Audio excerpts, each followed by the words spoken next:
Hello War Thunder players and other people on the internet. In this video I'm going to be breaking down the Apex Predator trailer that dropped yesterday, and also I'm going to be going over the announcements made by Gaijin concerning the new vehicles that they have confirmed so far. This is actually the second time I've had to re-record this video because I simply don't have the time to record videos at the rate that Gaijin is releasing information.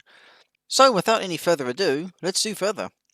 This video is going to be a bit of a two-parter. The first part I'm going to give a little bit of insight into how I actually make my videos, just so you can get a bit of an understanding about the process that I go through when I actually do make one of these videos, and also why it's actually quite difficult for me to do so.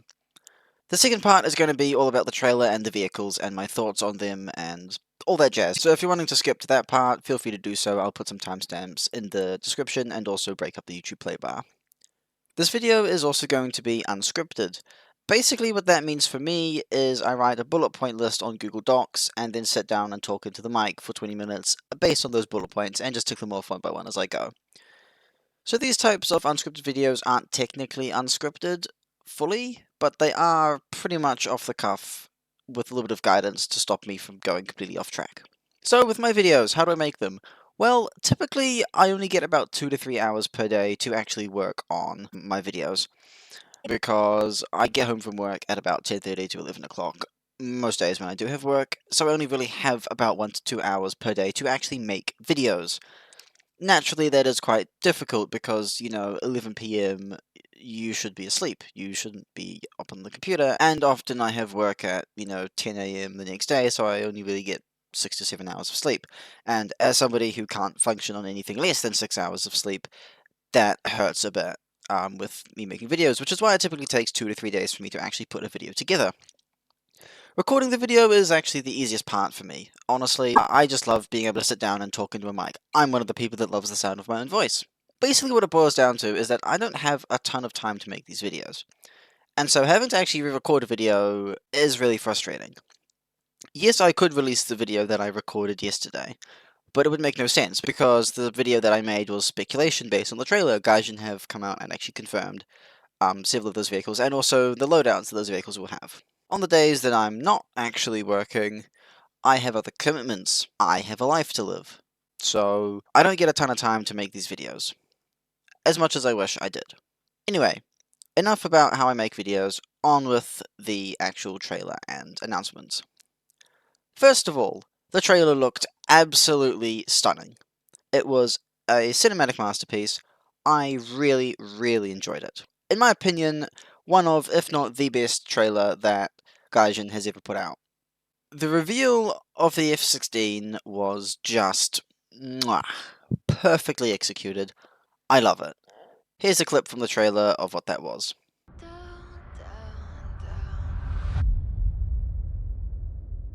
There's fire in my blood.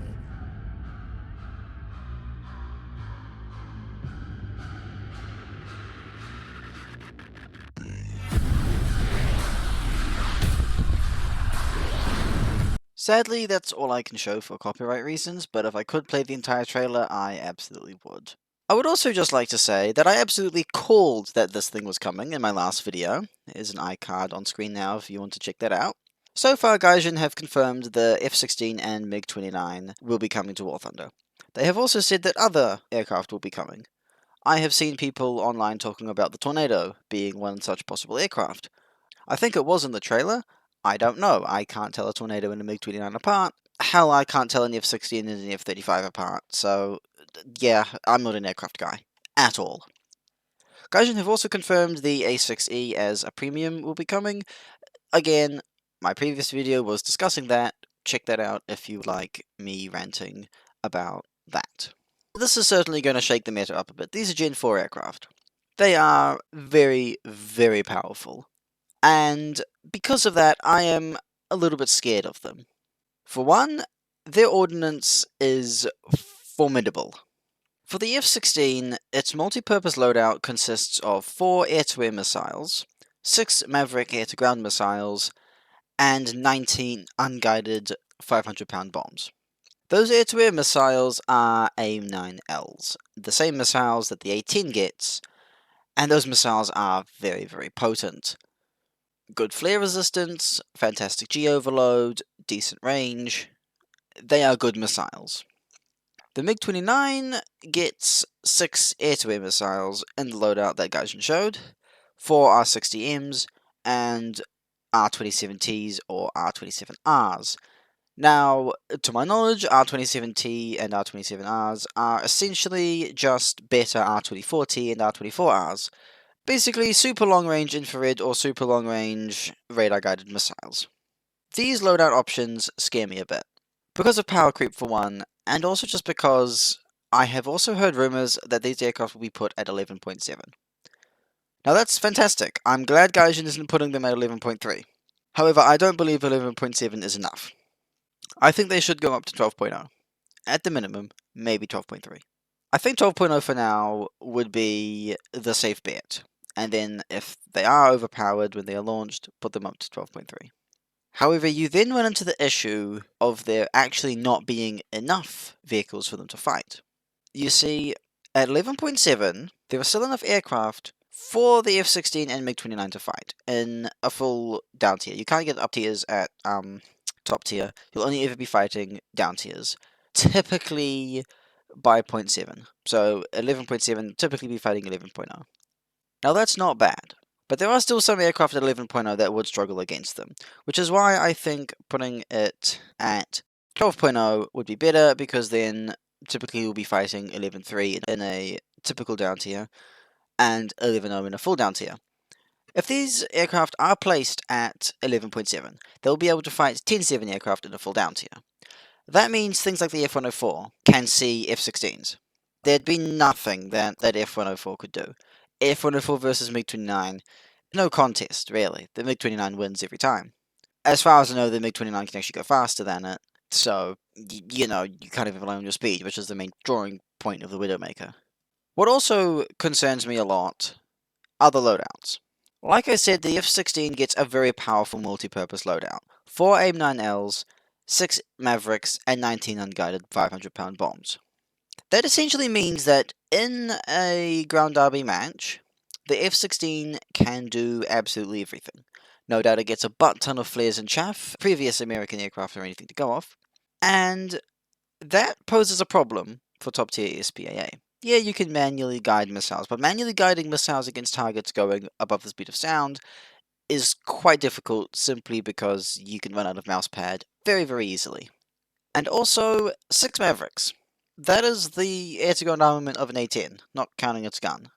However, the F-16 has the advantage of being able to fly faster than the speed of sound, and also guide those missiles onto their targets, which is incredibly, incredibly strong.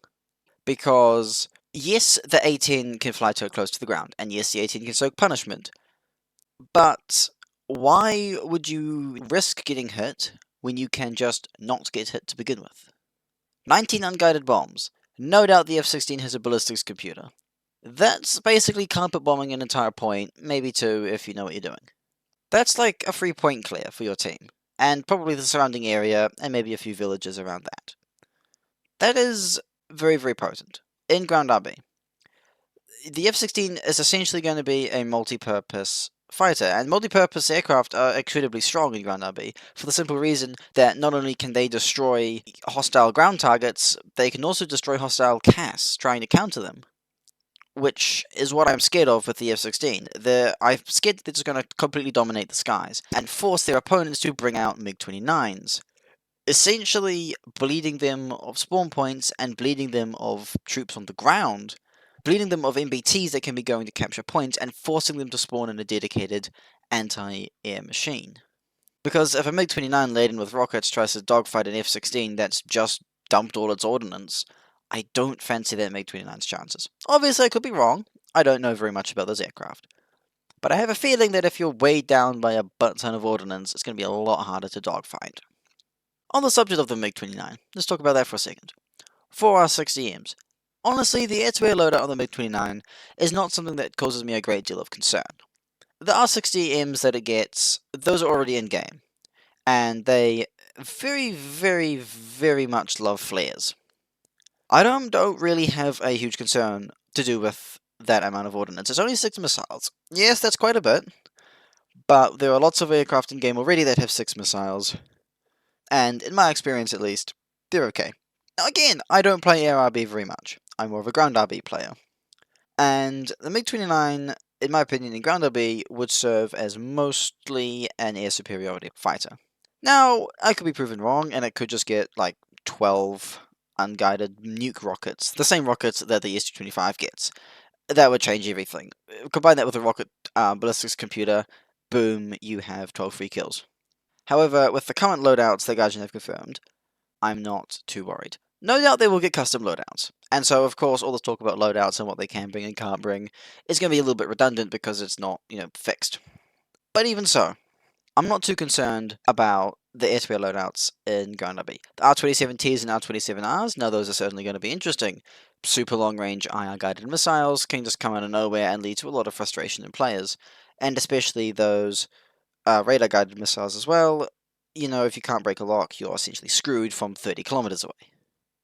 I feel like War Thunder is transitioning more and more and more into BVR combat, that being beyond visual range.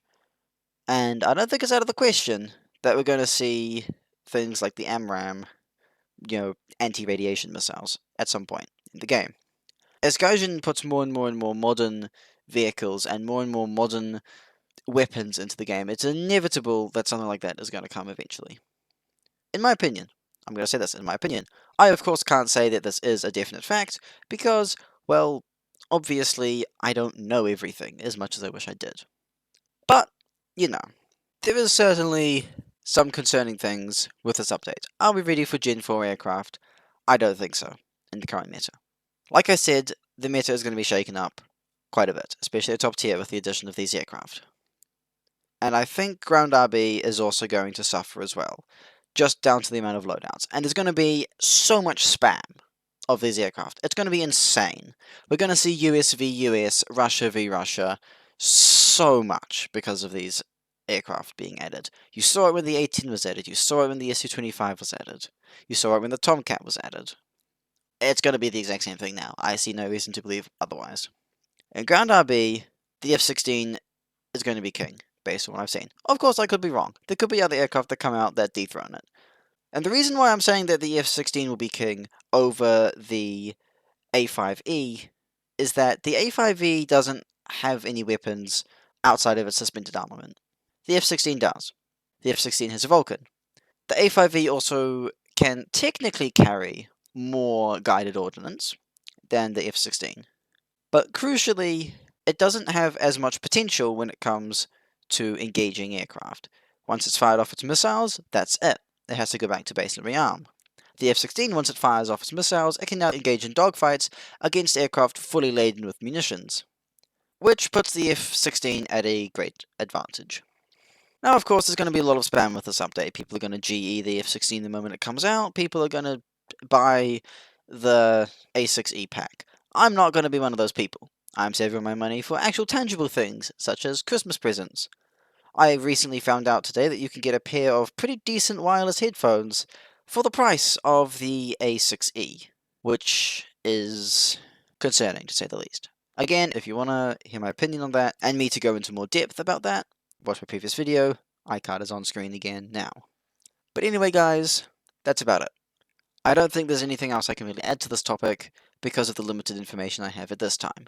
But anyway, guys, thank you so much for watching. And as always, stay salty, my lemons.